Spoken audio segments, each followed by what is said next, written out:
sort of orient you to the MPA inputs that you'll be providing and that the faculty members in your departments will be providing over the course of this semester.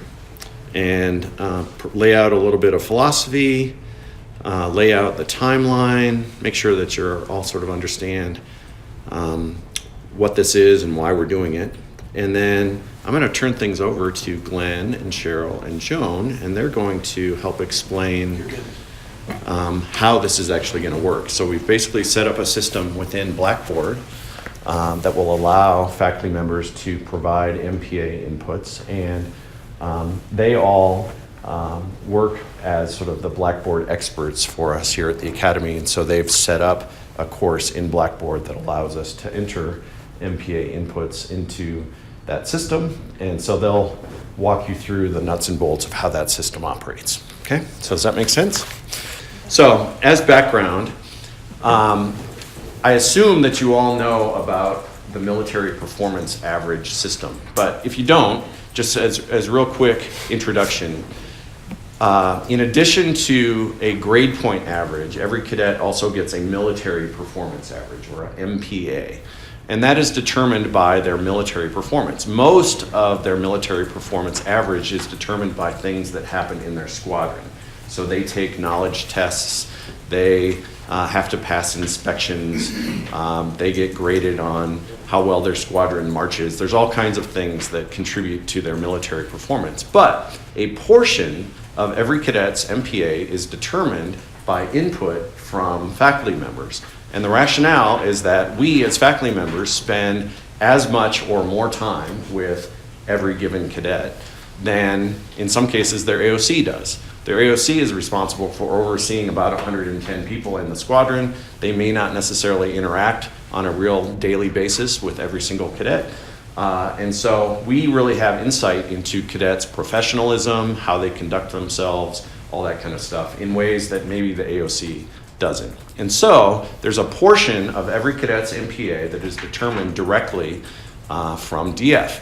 And the slide shows you what that percentage is. So every semester, the military performance average is determined out of 2,000 points total, and 250 of those points are allocated to DF. So we have a direct input into cadets' MPAs. And those are not filtered by the AOC. So it's not like we're just providing a suggestion to the AOC. It's not that we are providing input that the AOC can filter or choose to ignore. This goes directly into cadets' MPA. So it's a really important thing. If you do the math, that works out that about exactly 12.5% of cadets' MPA every semester comes from DF.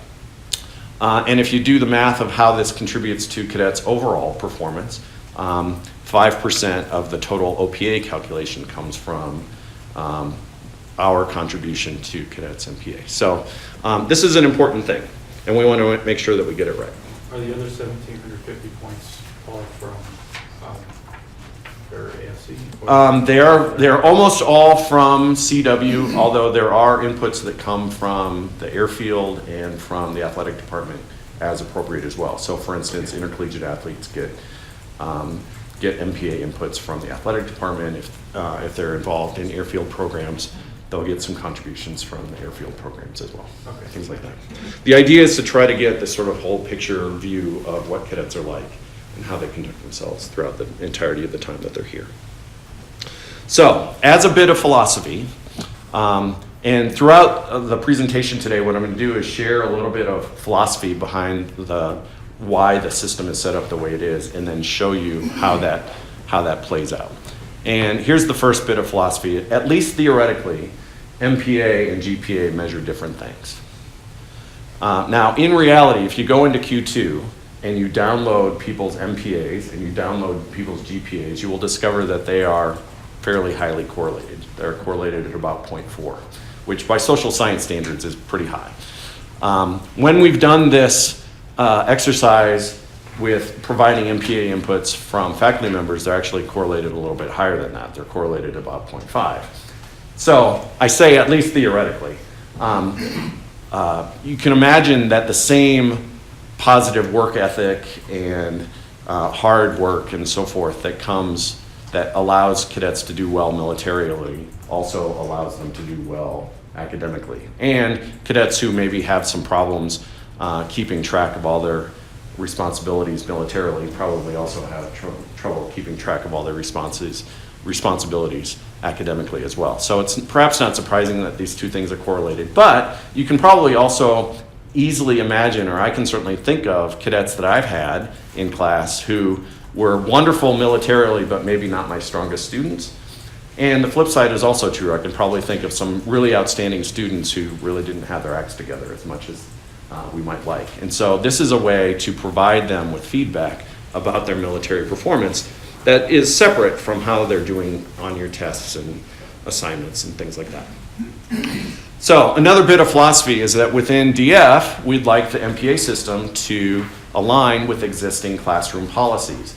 So I remember a couple years ago, I had a fascinating conversation with a cadet who I was explaining the MPA system and how we need to have some sort of standards of how cadets ought to conduct themselves in our classrooms. And this cadet very intelligently pointed at the classroom standards letter on the wall and said, we already have a set of policies about how we're supposed to conduct ourselves in the classroom. The dean sends it out at the beginning of every semester. This MPA system ought to just be based on that. I didn't have a good response other than that seems like a great suggestion. So the second handout that I handed to you has on the one side a copy of the classroom standards letter that General Armacost, before he retired, sent out at the beginning of this semester. And then on the other side, there's a rubric that is based on that classroom standards letter. And so what you'll see on the slide, I just put a screenshot of that classroom standards letter and a screenshot of that scoring rubric. And what you'll see is that scoring rubric, just like the classroom standards letter, is divided into 4 different categories. One has to do with appearance, that is, do cadets wear the proper uniform? Do they maintain their hair and regulations, their appropriate hygiene, all that kinds of stuff. There's a section related to classrooms in the sense that cadets are responsible for being good stewards of the classroom space that they're in, so forth. A section related to work, meaning that cadets are responsible for completing their work on time, staying on top of their responsibilities, things of that sort. And there's a section on interactions in terms of maintaining customs and courtesies, treating people respectfully, things of that sort. So for each of the sections in the classroom standards letter, there's a row on that scoring rubric. And the idea is that when giving an MPA rating, you'll just go into Blackboard. You can click on one box within each of those rows. And that box is going to then default to a certain value associated with either not meeting standards or developing or meeting standards. And then you have the ability as a rater to adjust that default value up or down within that designated range. That way, cadets are going to end up with basically a score or a percentage between 0 and 100 for each of those 4 categories. Then we'll lump all those together. And that is going to contribute to their final MPA rating. Does that make sense? Okay, so we're trying to make this as simple as possible. As another piece of philosophy, we're trying to make sure that this MPA system provides feedback to all cadets. If we said, hey, all of you should just go in and give ratings on 10 of your cadets, chances are that the 10 best students in Rich's class also happens to be the 10 best students in Sherry's class or Jacob's class. And so we would probably end up with a whole bunch of cadets or a small subset of cadets who got feedback from everybody, and then a whole bunch of cadets that didn't get feedback from anybody. So what we've done then is conduct a sort of pairing algorithm. I sent you the results of that earlier this semester, where we are charged with assigning every cadet to 2 faculty members. So every cadet in the entire cadet wing, we've assigned them to 2 of their faculty members. And what that means is that every faculty member is now paired with approximately 16 or so on average. The maximum is 19 cadets. So all of you, for instance, are assigned to a subset of the cadets that you have in your classes.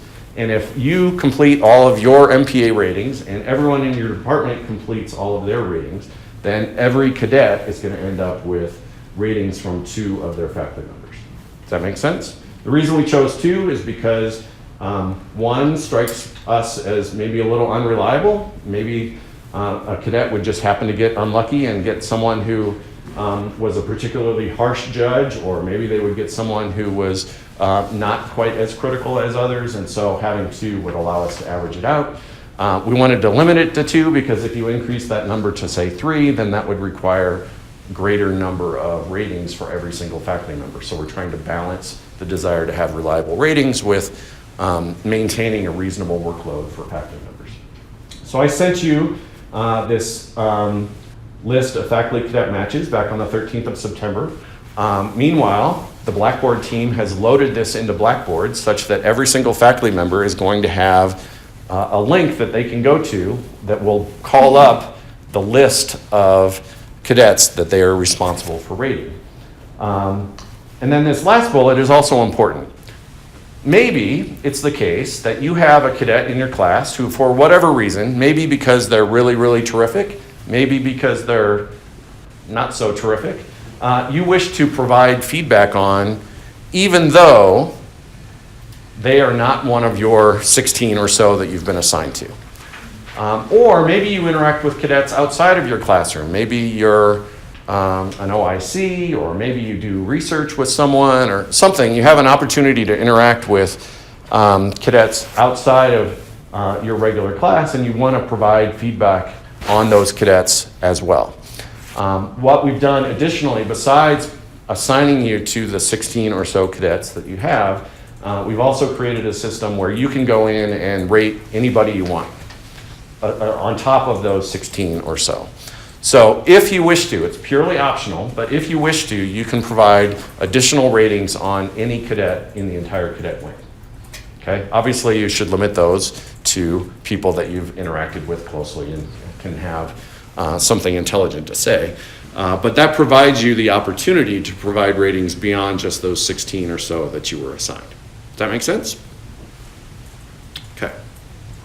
One last bit of philosophy.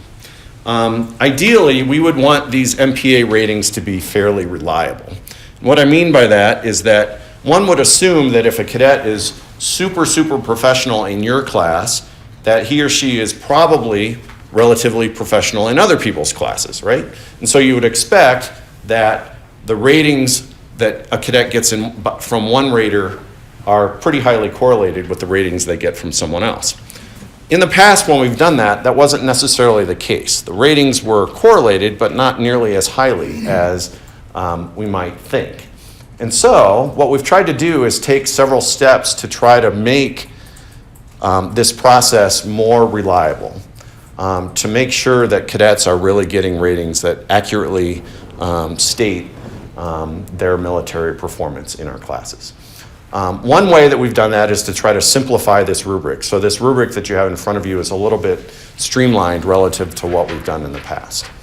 Another way we've done it is we've taken that rubric and eliminated one of the rows that we got some feedback on that suggested that maybe that faculty members didn't have very good insight into how cadets were conducting themselves. So we tried to focus on those things that every faculty member ought to be able to see in their classroom. Another thing that we've tried to do to try to help is we wanted to give you a little calibration. So I wanted to take a little bit of time today to help get you calibrated to a particular scenario. So let's imagine that this is a cadet in your class. So Cadet Brown is one of the strongest students in your lab-based science course and is currently on track to earn a solid A in the class. In fact, Cadet Brown shows an uncommon commitment to learning the material in your class. He shows genuine interest in learning the course material. He is a very active participant in classroom activities, and he regularly seeks you out when he has questions or needs assistance. In many ways, he is a model student. While Cadet Brown's academic performance is consistently outstanding, there are aspects of his professionalism and military bearing that are disappointing. His hair is routinely out of regs, and his uniform is often sloppy. He has frequent conflicts with his lab partner, and you've even seen him berating his partner several times for not following lab procedures correctly. Seemingly to get back at his partner, he has even gotten in the habit of leaving messes in the lab area that either you or his partner is forced to clean up afterwards. You've spoken with Cadet Brown about each of these issues before, but seemingly to no avail. You're afraid that his immaturity and professional shortcomings will ultimately tarnish his strong academic background. So imagine Cadet Brown is one of your students, and you are asked to complete this rubric based on what you've seen here. Why don't you take about 2 minutes, feel free to talk it over with people sitting next to you, and see if you can come up with at least some rough estimate of how you might rate Cadet Brown. On your mark, get set, go. I think this part of the appeal of this process, and this is one of the things that I would encourage us all to do, is maybe use this as an opportunity to highlight those things that are worthy of being addressed. Not to suggest that you wouldn't address them anyway, but this might serve as an impetus to sort of say, look, Cadet Brown, these are really clear expectations that we have in these classroom standards letters. These are things that we expect of you as a cadet. Here's what we need you to do. And so I do think it matters that you address these things. And I would encourage us all to address these things as we see them, because that way cadets have an opportunity to get better if maybe they have blind spots or something. Well, I was just going to say, if we've been recognizing all semester that we haven't addressed it, and now we're going to affect their grade because of it. Right, that would sort of seem more sort of irresponsible on our part in a way. Okay. Right, just in the same way that if cadets were writing really horrible papers, but you never bothered to tell them that, Sure. it would be kind of odd to give them a really bad score on a paper and say, you've been a horrible writer all semester, and I've just been waiting all semester to tell you.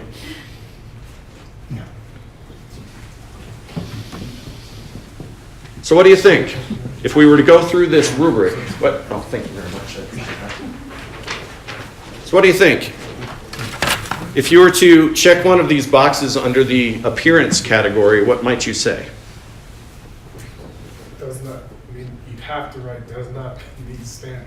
Okay, and on what basis do you say that? Because right here, military bearing, disciplinary hair is routinely, so that's routinely means every day. Okay. It's outer rags, and uniform is often sloppy. Okay, so this doesn't seem like a once in a while kind of thing. This is a routine problem. Okay, so I would agree. Okay, how about the classroom section? Same thing? And what makes you say that? It says he routinely leaves a mess. Okay. He's gotten in the habit of leaving a mess. Okay, so he's not a very good steward of that space. How about the work portion?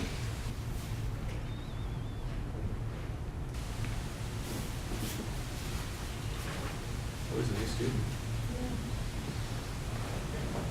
He's an A student. Is there anything beyond the fact that he's an A student that stands out? Uncommon commitment to learning. Okay. And what's the language on the rubric that might point you toward that you see connecting to the scenario here? He's a very active participant in class. Very active participant in class. Genuine interest in the course material. Regularly seeks you out when he asks questions. Model student. So this seems like something that he'd probably be up at the meet standards level in that case, right? Okay. And then how about the interactions part? Probably does not meet. Probably does not meet. Why do you say that, Sherry? Keeps having conflict with his lab partners and stuff after leaving. You try to correct him. Okay.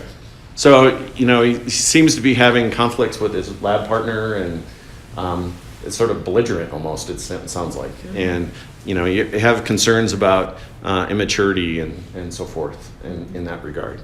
So here's a cadet, and I bring this up because here's a cadet who is arguably going to get an A in your class, is doing very well academically, might have an outstanding GPA, but we might look at him in this case and say, this is someone who doesn't really have the military performance overall that we might like. 3 out of the 4 categories we'd probably say does not meet standards. And so this is a case where, Alexis, I think your point is a really important one, where this would be I don't want to say a great opportunity, but an important opportunity to provide feedback to this cadet about where his shortfalls are. Now, should this be the only time or the only way that he gets feedback? Of course not. So hopefully he gets feedback informally from you in a variety of settings, but this can be a way that we can document this. And to the extent that it's at all widespread, it's ultimately going to have an impact on his MPA and potentially his military, standing. Okay? Here's another example. Cadet Green is a student in your department's core course. While she is clearly not the most talented student in your class, she earned a B- at Prague. Cadet Green works hard to meet the expectations you've established for her. She has completed all of the assigned pre-class work. She always comes to class prepared to learn that lesson's material, and she consistently turns her work in on time. The only exception was when she needed some additional time to complete a homework assignment when she was home on emergency leave. But she did a good job of coordinating with you before she left to arrange an alternative due date. Cadet Green seems to consistently follow other academy rules as well. Her uniform looks sharp and she maintains a consistently professional appearance. You have not noticed any problems with her adhering to classroom rules. She keeps her work area neat and clean either. In short, she is one of those cadets who just doesn't seem to cause any trouble. One of Cadet Green's clear areas of strength is how she interacts with you, other faculty members, and fellow cadets. She goes above and beyond in following military customs and courtesies and makes sure that all classroom members are treated respectfully. This was particularly evident during a recent lesson where the cadets in your class were discussing the topic of preventing gun violence in contemporary society. While she was not shy about expressing her view on the issue, Cadet Green spoke up on behalf of those who disagreed with her, encouraging them to speak their minds so that she and others could learn from their point of view. Her comments set the tone for a productive conversation on what could have otherwise been a heated topic. Okay? So again, looking at this rubric, well, actually, I should give you a moment to reflect on this. Why don't you take a minute or so to look that over, compare it to what you see on the rubric, and see what kind of rating you might give Cadet Green.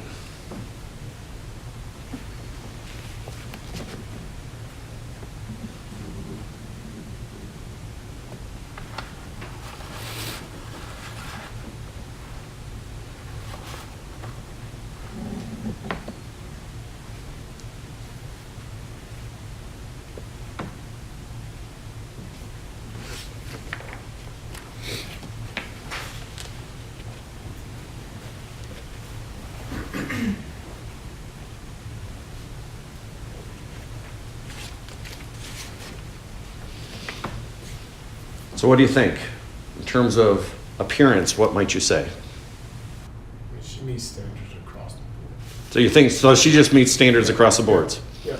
So she is sort of epitomizes what we want to see militarily from a cadet. That's an important insight because all that is, I would completely agree with you, and that's true even though she got a B- in the class. So she might not be your best student, she might not perform the best on the test, but she is doing exactly what you would want her to do in your class. Okay, and we ought to acknowledge that and make sure that that contributes to her military performance average. And that goes back to the point I made originally that at least theoretically, MPA and GPA measure different things. It's very possible for someone to end up with maybe just an average GPA, like perhaps Cadet Green, but blow your socks off in terms of military performance. That's perfectly reasonable. Okay, does that make sense? Okay, so a few other suggestions for you that will hopefully help make this process a little bit more reliable and help make these ratings a little bit easier. One is make sure that your faculty members review the classroom standards letter on which that rubric is based. I mean, this is really what we're trying to do is communicate clearly with cadets about what the expectations are for them in the classroom, and then hold them to those standards throughout the course of the semester. I would also encourage faculty members to review that rubric. Just take a few minutes to read it over before they just jump right into scoring. That will probably make their time a lot more well spent and make their scores more accurate. I might also suggest that faculty members in your department practice scoring, perhaps using those calibration scenarios, or if you want to make up other ones or something like that, that would be perfectly fine as well. Because I suspect that even just a few minutes like you used today is time well spent when it comes to making these sorts of ratings. I'd also say to pay attention to and make note of rubric-specific behaviors throughout the semester. So Alexis, you make a great point. If you notice cadets who are doing something unusually well or unusually poorly, point it out to them and provide them with that feedback, but also maybe keep a note for yourself as well, because if it does seem to be a sort of consistent theme, that'd be something that you'd want to call upon when it comes time for these MPA ratings. Discuss that rubric and the expectations it conveys with your colleagues. This can be a group discussion exercise. I think there's benefit in having a lot of smart people in the room talk about this. And then finally, attend one or more of the open lab periods that's going to be offered by the Blackboard support team, and they'll explain when those are in just a minute. Yeah. May I add something to Of course. In addition to that, we need to model the behavior that we want from cadets. Absolutely. I think it's very important. I don't know if you have it on another slide, but that should be a point in here as well. Absolutely. We need That's a to great point. model that level of behavior, if that's what our expectation is. All too many times I've been in an organization that said this is what we expect, and then the people who are in charge never do it, Mhm. and yet they're always getting rewarded. Yes, that's a fantastic insight. Absolutely. So I think that needs to be stressed as well. And when we're approaching cadets, when we talk to them, that we need to model exactly what we expect from them in return when they speak back to us. I think that those are key points that I think a lot of times we could lose focus of. Absolutely. That's a fantastic point. Because of the position we're in, where, and this is it's not a democracy as much as we like it to be. There is someone who's senior, there is someone who's subordinate. Right, but people in those senior roles absolutely have a responsibility to model the behavior that we want to see. And so I would urge all of us, when we think about what kinds of interactions we wish to have with cadets, what kinds of standards we want to hold for them, we ought to hold ourselves to those exact same standards. So you're exactly right. Okay, as far as timeline goes, basically what's going to happen, the Blackboard folks are going to explain how Blackboard is all set up. But we're going to be ready to go on Monday, the 28th of October. So that's in a couple weeks from now. Lesson M28. We're going to leave the window of time in which your faculty members can make ratings on MPAs open for 3 weeks. So starting on Monday, the 28th of October, finishing on Friday, the 15th of November. So anytime in those 3 weeks, faculty members can go into Blackboard and make their ratings. Theoretically, I would expect that this would probably take upwards of, probably an hour or so total to do this. Historically, where do we usually end up on response rates? That's a great question. The last time we did this and set it up this way, we were probably at 90. Pretty high. It was over 95% or so. Part of that is owing to the good work of people in your positions.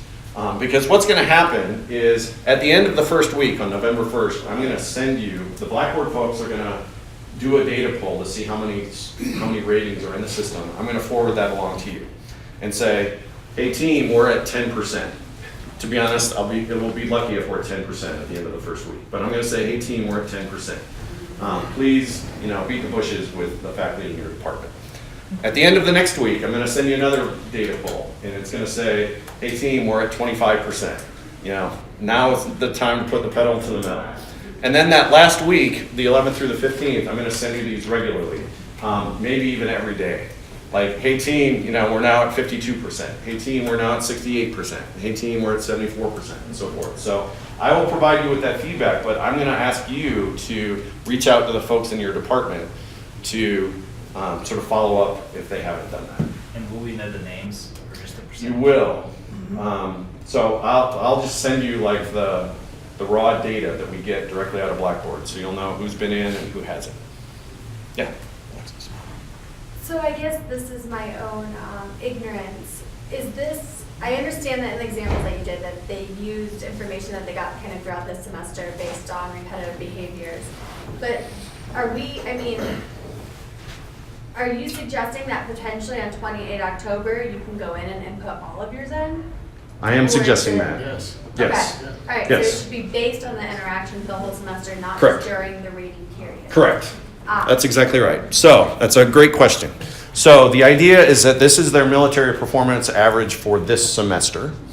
And we just have a 3-week window of time when we can enter those scores. And we wanted to make it 3 weeks to avoid, conflicts with if you have GRs or trips or TDYs or whatever. You can go in anytime during those 3 weeks and make those ratings.